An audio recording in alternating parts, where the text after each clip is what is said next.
Hi, LB Bruins 79. Welcome back. 58 Desoto RESTO mod part 5. Please like and subscribe if you could. Today we're going to look at the interior. And I'll bring back a few photographs from the past. You'll see that the seats were dry rotted. The seams were splitting. It was in pretty bad shape, although all the pieces were there. And if you look closely at the bottom of that back seat, you can see the plastic cover. But the plastic cover actually incinerated over those seats in the sun. When I took apart the sections, the actual covers, you can see where all of the seam backing pieces were. What I did was I took everything apart piece by piece, very carefully, very gently with a seam ripper. And my intention was to measure the pieces as they were in place, and then probably give myself a little bit of extra space on the material so I have no problems.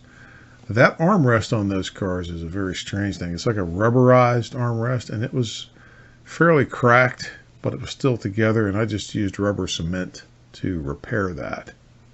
And you can see the insert there is actually a kind of a gold weaving fabric, very 50s, if you will.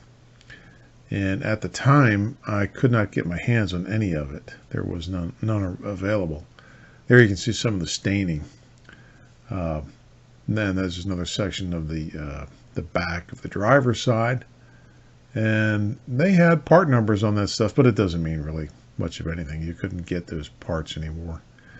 When I was assembling everything, I was using my mother's old 1953 Kenmore sewing machine, and about halfway through it I had to get myself a walking foot machine. So you can see I have a little bit of extra fabric at the very ends because I was sewing things together, and anything extra I could just cut it off. And it's interesting, I could not get some of the pieces to be molded because they had like heat molded pieces to them, and I could not redo those. But I did have a fabric place.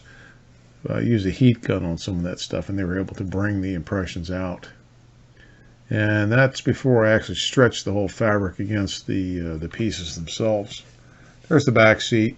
It was my first time at doing this, and so anybody who's not done it before, well, the only way you're going to learn is to get in there and do it. Don't be afraid of it. The material wasn't that expensive. The front seat wasn't too bad. Right there you can see the kick panel. I had not installed the kick panel at that point. And the carpeting came from, guess who? J.C. Whitney. And there you can see a fairly well put together, well, it wasn't perfect, but it was certainly a good interior, good enough to drive around and cruise. Thanks again for watching. I really appreciate it. And stay tuned for the next chapter, next part 6. We'll be looking at chrome.